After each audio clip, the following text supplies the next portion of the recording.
They say I'm lucky to be alive. But if you ask me, surviving a serial killer doesn't feel like luck. It feels like waking up in a nightmare that never truly ends. It was the summer after I turned 19 and life felt like it was just beginning. I had just moved out of my parents' house, eager to carve out my independence, even if it meant living in a cramped basement apartment on the edge of town.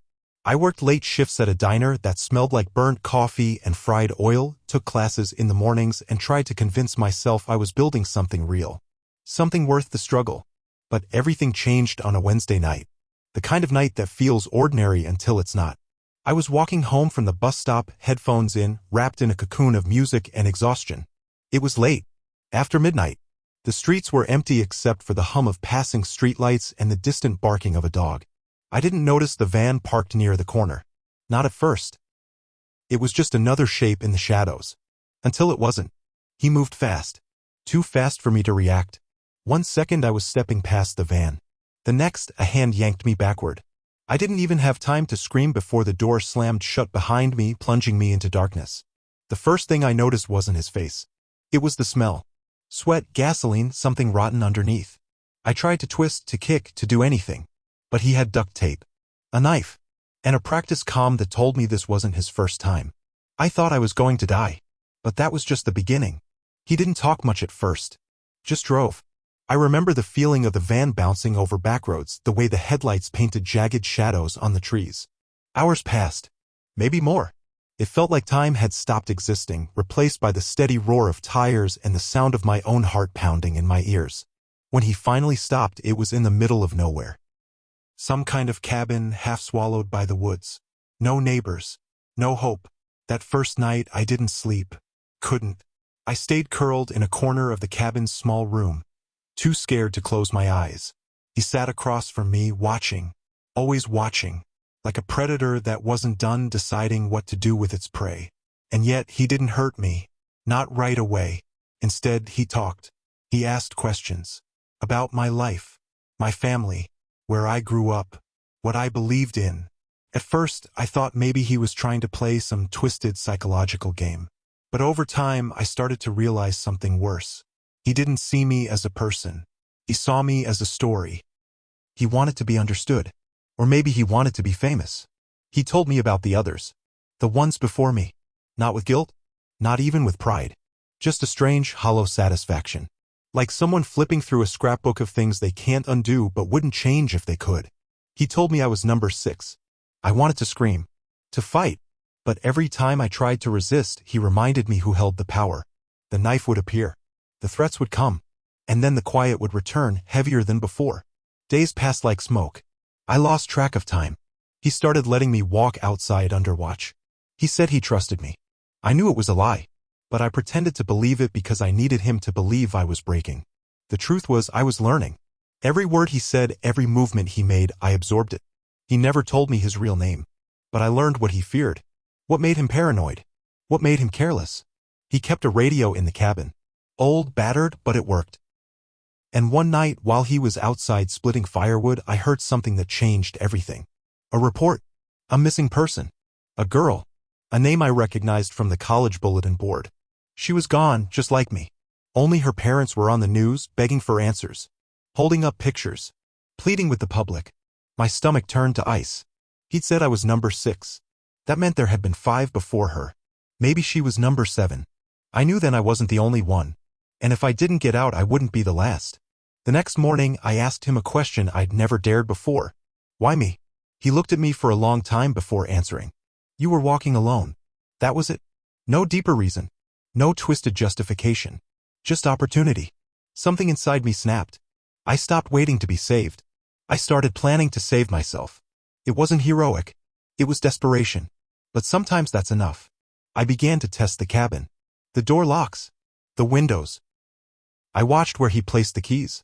I learned his routines, when he slept, when he let his guard down. The breakthrough came on a rainy afternoon. He left the keys on the table. Just for a second.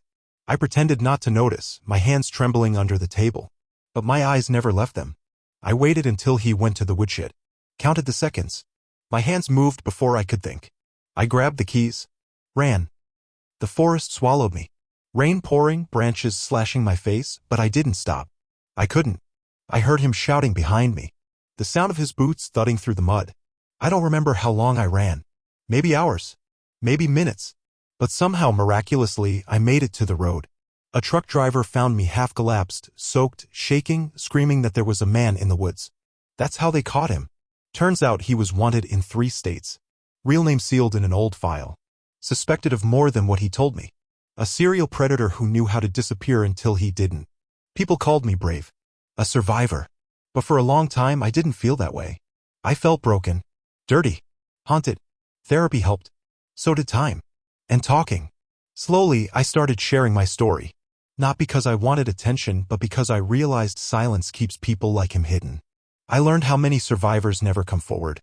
How often victims are blamed, questioned, doubted. I promised myself I'd never stay quiet again. And if you're still listening, if any part of this hits home, know this. It wasn't your fault. You're not alone. And survival doesn't mean you're weak. It means you're stronger than anyone ever imagined. I wish I could say the hardest part was over after that night. That escaping meant the nightmare was done. Wrapped in headlines and courtroom sentences. But survival is a long road.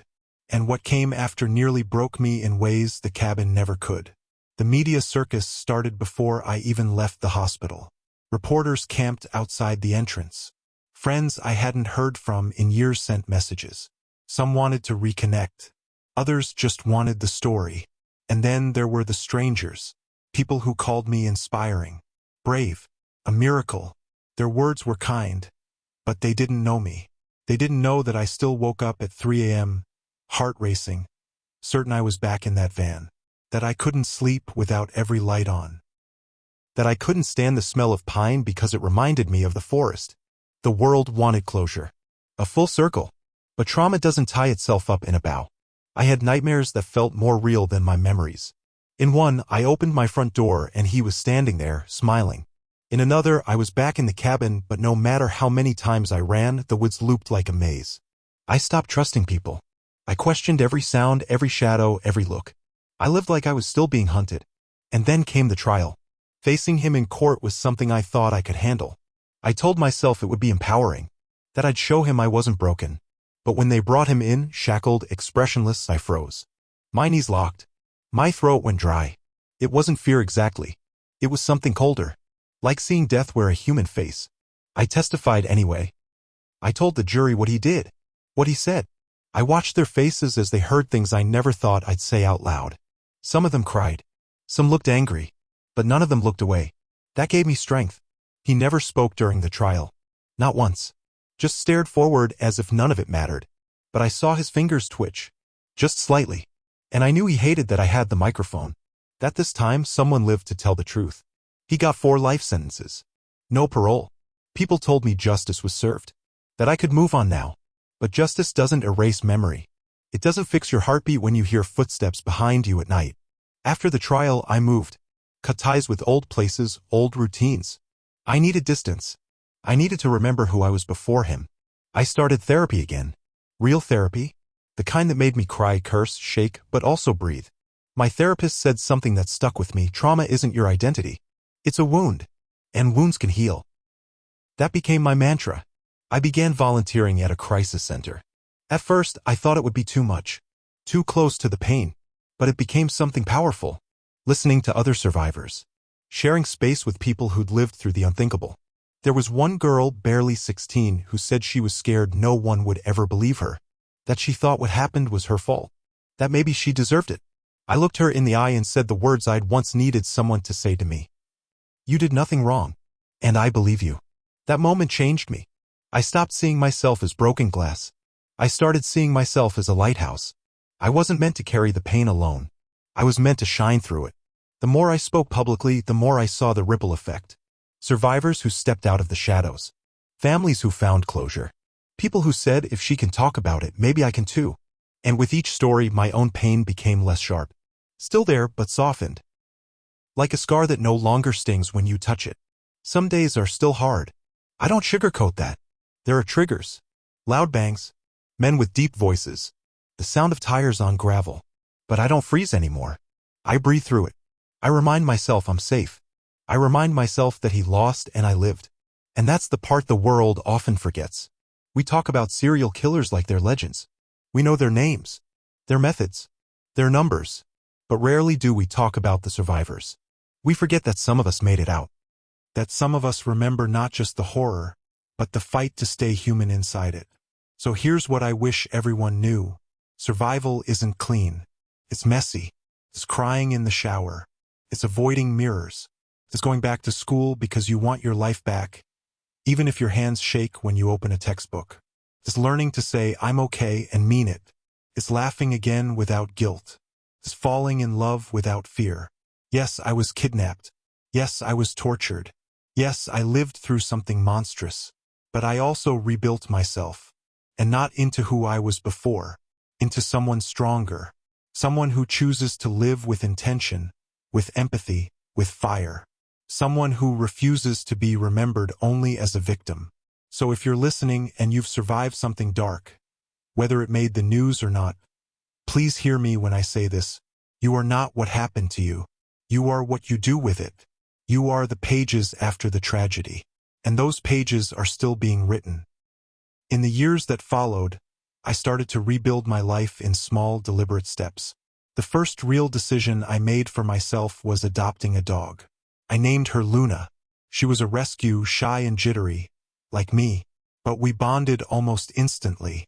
She became my shadow, following me room to room, and for the first time in a long while, I didn't feel alone. Every morning, we walked the same trail through the woods near my apartment. At first, being in the woods made my skin crawl. Every snap of a twig had me flinching. But Luna was calm, confident. Her presence grounded me. And slowly, I began to take the forest back. Step by step. I refused to let one monster take nature from me. But healing wasn't a straight line. I started college again, this time in a different city. I thought a new place would mean a new beginning. And it helped until I saw a guy on campus who looked like him. Just a stranger. But my heart froze. I dropped my books and ran straight to the bathroom, locked the stall, and cried until my face burned. That night, I asked myself if I was ever really going to be free. If surviving meant spending the rest of my life looking over my shoulder. But I also remembered something else. I had run before through a forest from the man himself and survived.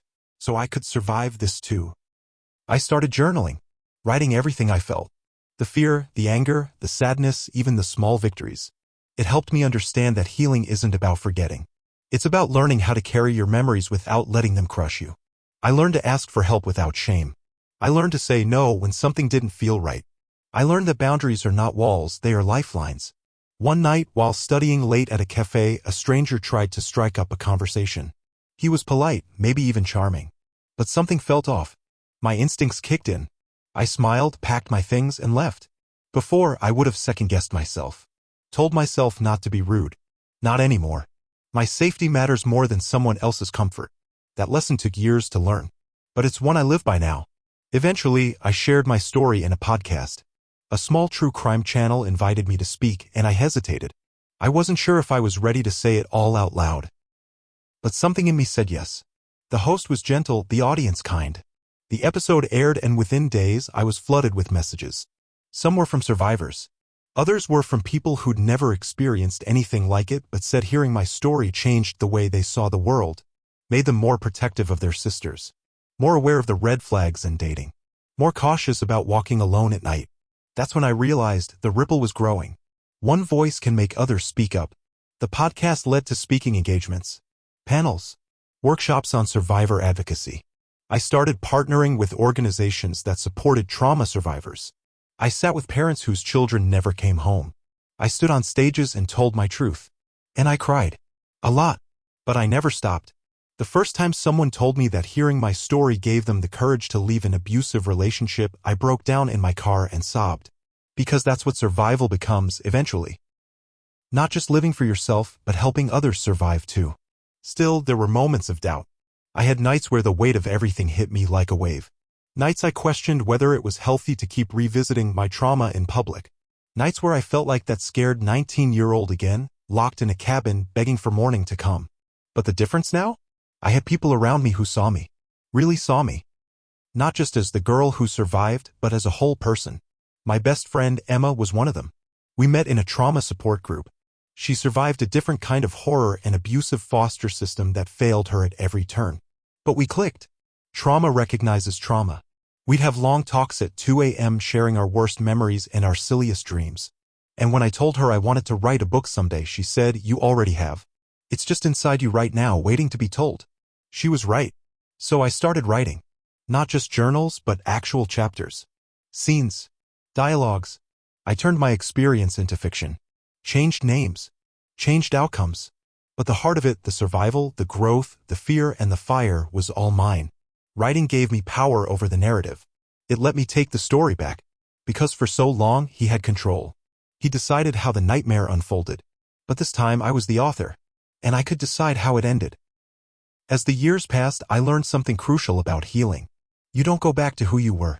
You evolve into someone else entirely. Someone deeper, stronger, wiser, more aware of the shadows in the world, but also more fiercely committed to the light. People sometimes ask me how I find the strength to keep going. And the truth is, I don't always feel strong. Some days I feel brittle. Like one wrong word could make me crack. But then I remember the girl who ran barefoot through a forest, bleeding and terrified, and I remind myself, if she could make it, so can I. So can you. That's why I keep telling the story. Not to relive the pain, but to share the hope. To remind someone out there who's listening, someone who might be scared or ashamed or wondering if they'll ever feel normal again, that it's possible. Not easy, but possible. And worth it. Because you were worth it.